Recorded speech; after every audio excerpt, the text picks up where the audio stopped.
4 days. That's all the doctors gave the baby. 4 days to breathe, 4 days to fade out quietly.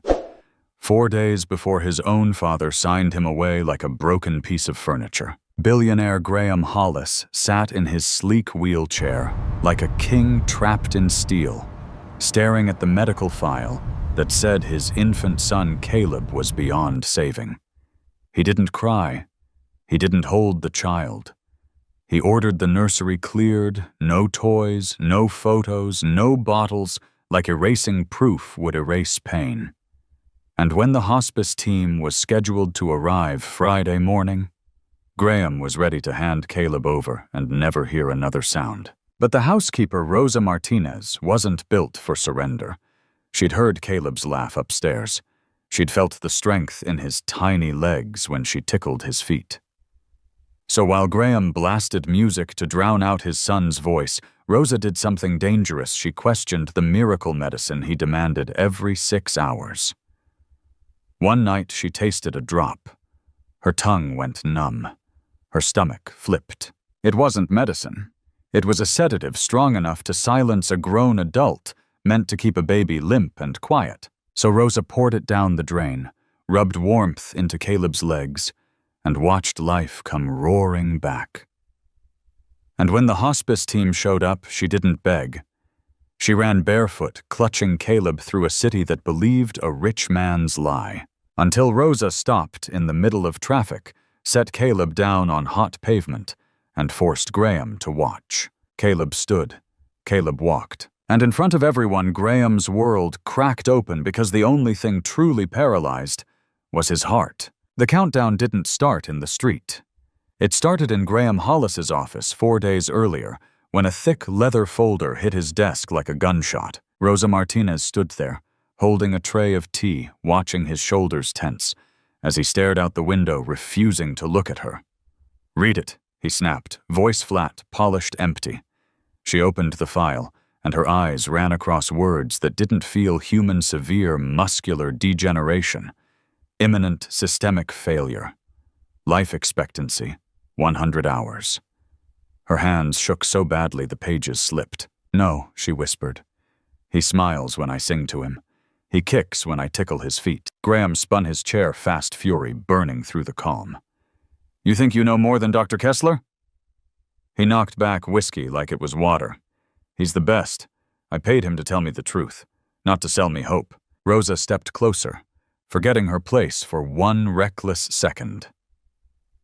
"He needs love, not paperwork." That's when Graham's mask cracked just enough to show what lived underneath terror. "I won't watch him die," he rasped. "I won't listen to him cry. Every sound reminds me I failed, that my blood is defective." Then he hardened again like a door slamming shut. "Friday they take him. Until then, keep him upstairs and clear everything. I don't want a single toy left in this house by Saturday morning." Rosa stared at him, sickened, not by his wheelchair, not by his anger, but by his cowardice. "You're not protecting him from suffering," she said quietly. "You're protecting yourself." Graham's eyes went cold.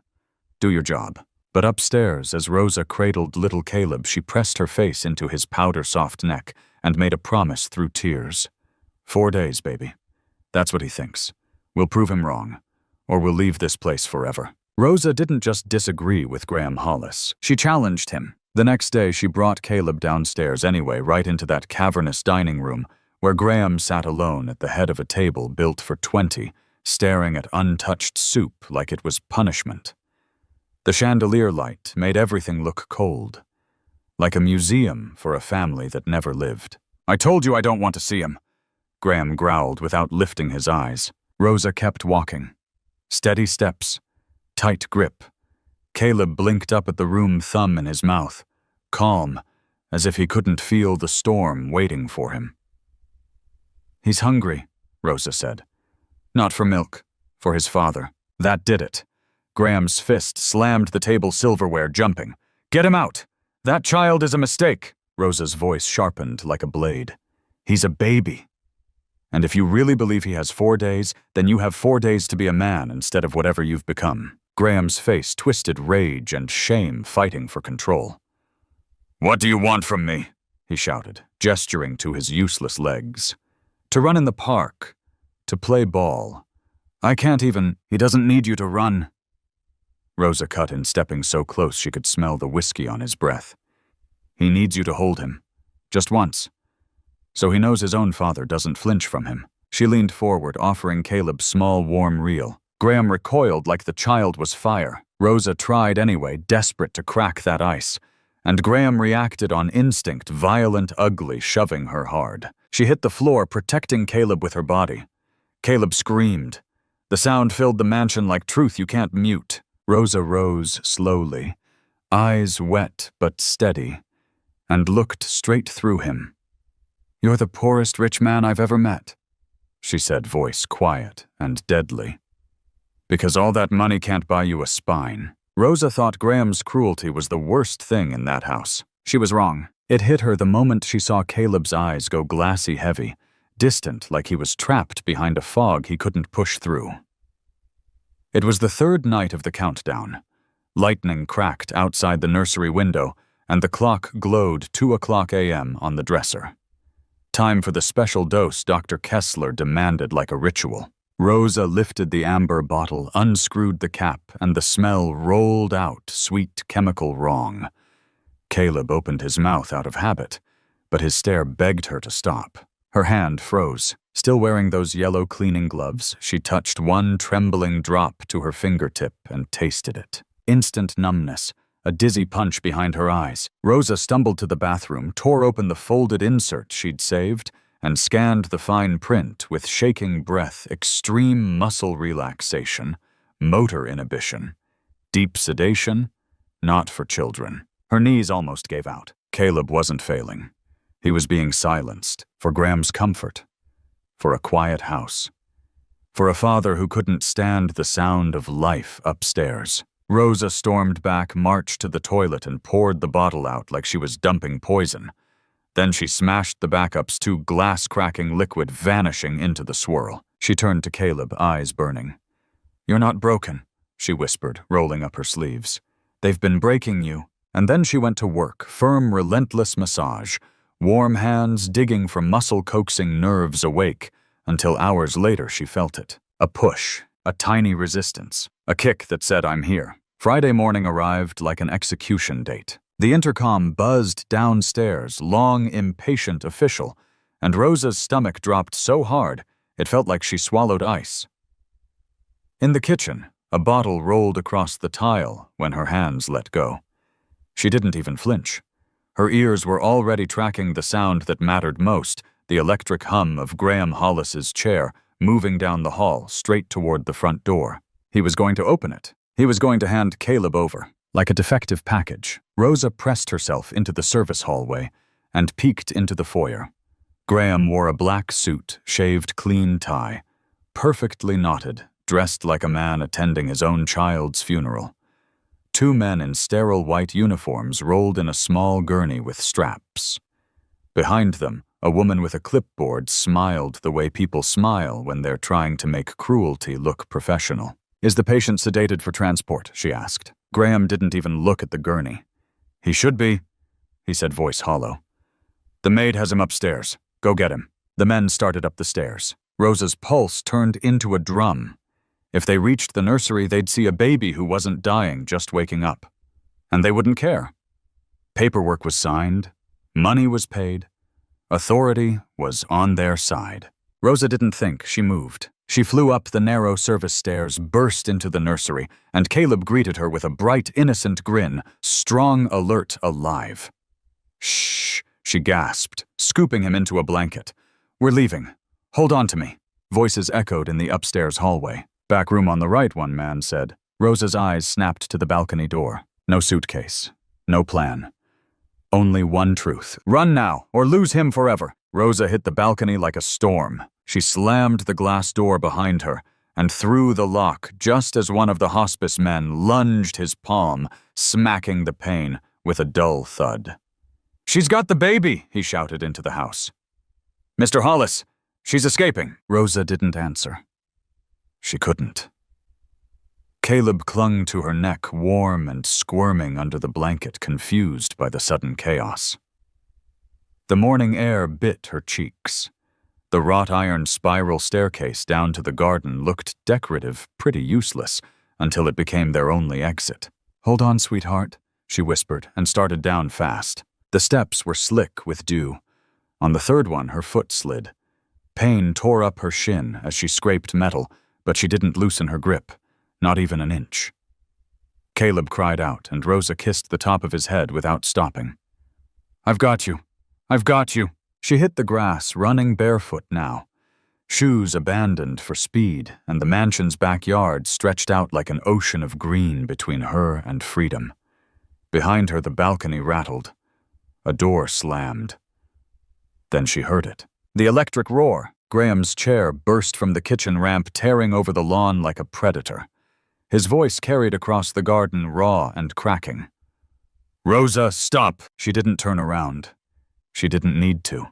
She could feel him closing the distance, feel money and power and paperwork chasing her like a net. Kidnapper. Graham screamed loud enough for the neighbors, loud enough for anyone to believe him. "She's stealing my son." Rosa's lungs burned. Her arms ached, but she locked her eyes on the rusted side gate. 30 feet. 20. 10. The latch was stuck, and the buzzing motor behind her was almost close enough to touch. Rosa yanked the latch again. Nothing. Rust had welded it shut, like the mansion itself was refusing to let them go. Behind her, the electric motor screamed over the grass. Graham Hollis was close now, so close she could hear his breath hitching, the rage turning panicked. His black suit was smeared with dirt, his perfect hair undone, but his eyes were locked on one thing, Caleb. "You're not taking him!" he roared, reaching out as if his hand could grab the truth back into silence. Rosa planted Caleb against her hip for one heartbeat, bracing him with her thigh, and wrapped both gloved hands around the latch. "Come on, come on!" The metal bit into her palms through the rubber. Her arms shook. Her lungs felt shredded. The buzzing grew louder. 10 feet. 5. Graham's chair slammed into the gate's frame, blocked by the curb. It couldn't climb. The machine jolted, whining in frustration, trapped just inches from freedom. Graham slapped the armrest hard enough to rattle the controls. "Open it!" He screamed at the world, at fate, at her. "I'll have you arrested. I'll ruin you. Do you hear me?" Rosa didn't look at him. She looked at the latch and poured every ounce of fear into one brutal pull. The rust shrieked. The bolt gave. The gate swung open. And there it was, the sidewalk, the street people moving like nothing mattered. Rosa burst through with Caleb clutched to her chest, barefoot on the concrete, disappearing into the noise. Behind the gate, Graham was stuck, furious, helpless, watching the woman in the torn apron vanish into the crowd. Then he did something Rosa didn't expect. He shouted to his hospice men, voice cracking like glass, "Get me down that step! Now! Bring the van!" Because in his mind, this wasn't a rescue anymore. It was a hunt. Rosa didn't have a destination, only a direction away. The city hit her like a wall of sound. Buses exhaled at curbs. Tires hissed on hot pavement. Strangers brushed past her bare shoulders, annoyed, unaware. Caleb cried against her collarbone, his little fists clutching fabric like it was the only stable thing left in the world. "Shh! Baby, please," Rosa panted, weaving between people.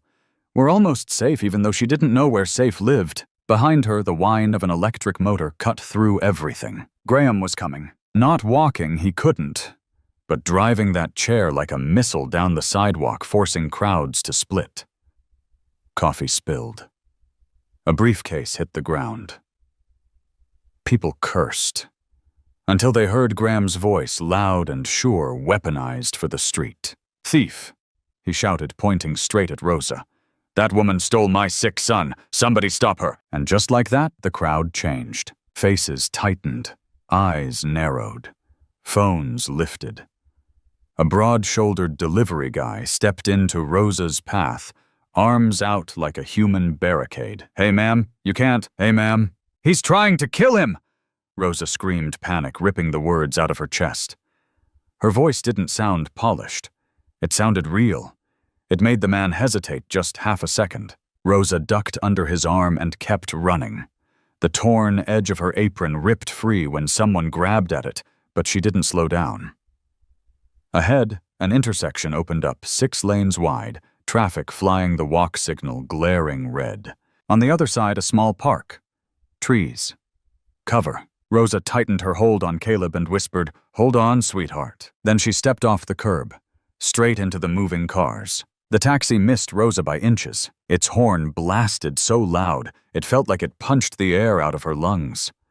Rubber screamed on asphalt, and a string of furious voices exploded from rolled-down windows.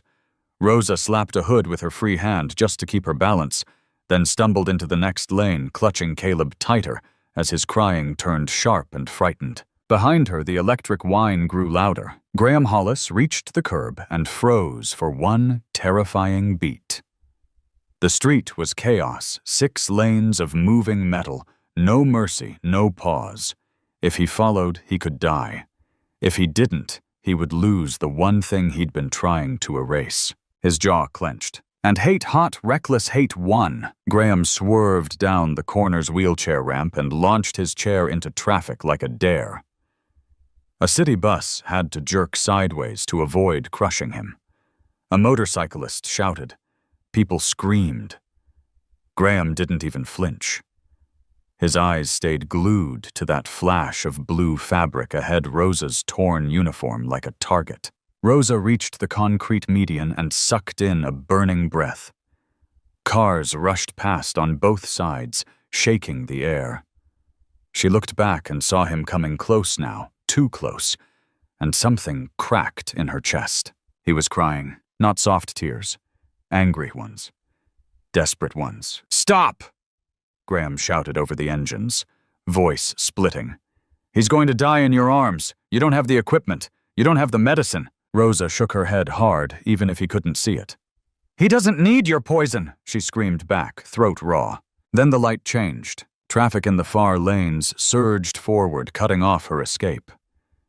Rosa was trapped on that narrow strip of concrete with cars flying past, and Graham rolling straight at her. 2 yards apart, face to face, and suddenly there was nowhere left to run, except into the truth. The median felt like an island in the middle of a roaring ocean. Heat shimmered off the asphalt.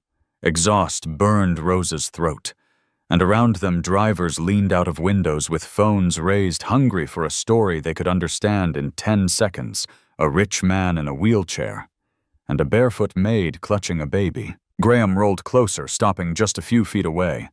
His hand hovered over the joystick like he was holding a weapon. "It's over."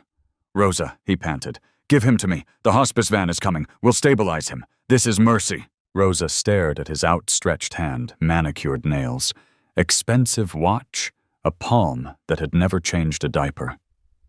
"Mercy," she said, voice oddly calm against the chaos. "You mean silence?" Graham's face tightened. He turned to the cars like a politician working a crowd. "Help me. She's unstable. My son is sick. Call the police." A man in a convertible stepped closer, tense, and ready to play hero. "Ma'am, hand the baby over," he warned. Rosa swallowed hard, then lifted her chin. "You want me to prove it?" she asked, eyes locked on Graham. "You want me to let go the way you've been letting go for days?" Caleb squirmed, restless, pushing against her arms, wanting down, wanting space.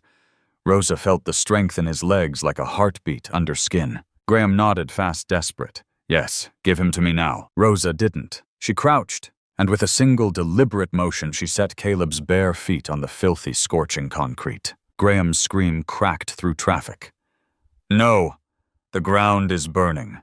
He'll collapse. He'll break." Rosa stepped between Caleb and the wheelchair, blocking the front wheels with her own body steel in her voice.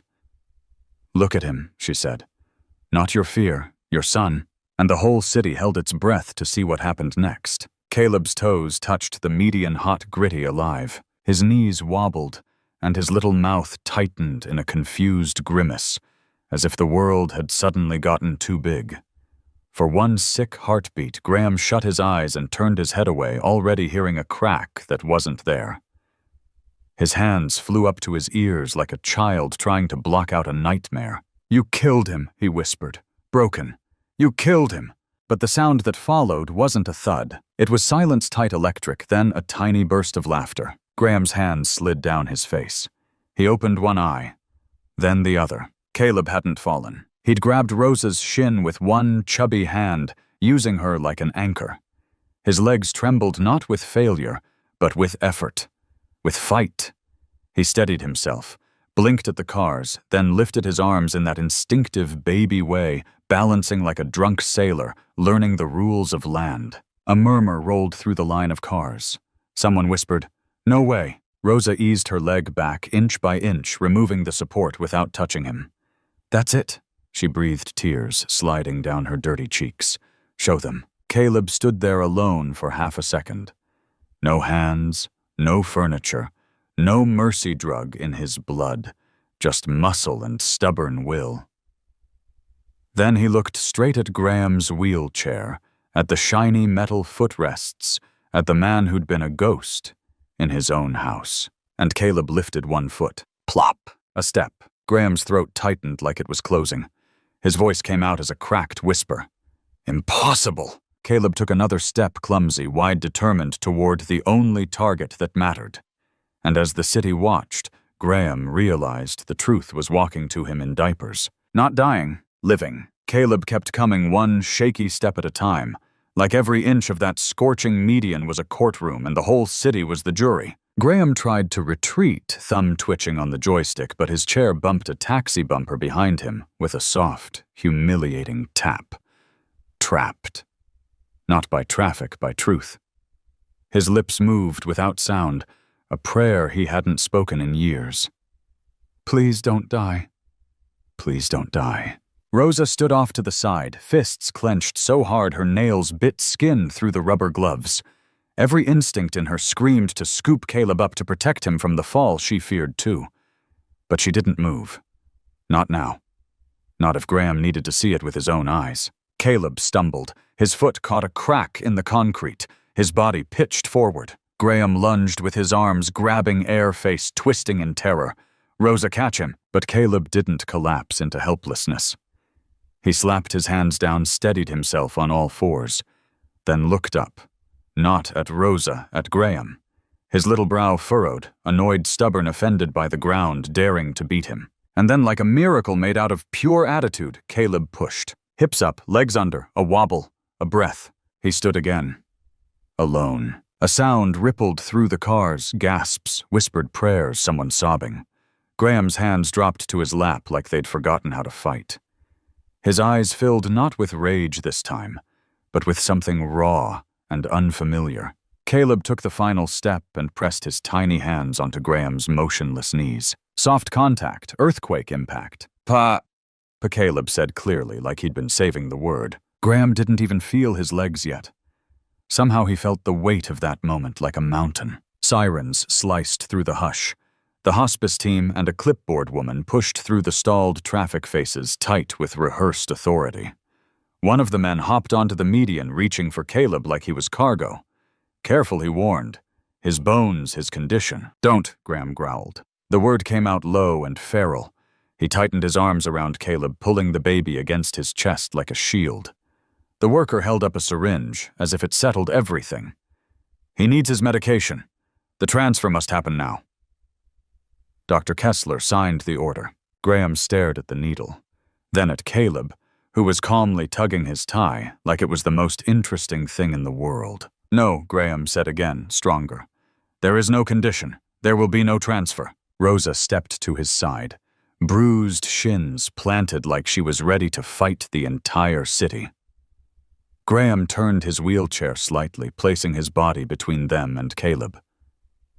"Touch my son," he snapped. Voice rising. "And I'll use every dollar I have to bury your careers. And tell Dr. Kessler I'm coming for him." The clipboard woman's smile vanished. The men hesitated, suddenly seeing it the baby who had just walked across hot pavement, and the father who had finally woken up. They backed away, and in the middle of exhaust and honking, Graham looked up at Rosa, eyes red, voice broken. "I almost gave him away," he whispered. "I almost lost him because I was scared to love him." Rosa didn't gloat. She simply said, Then don't waste the second chance. Sometimes the diagnosis isn't the problem.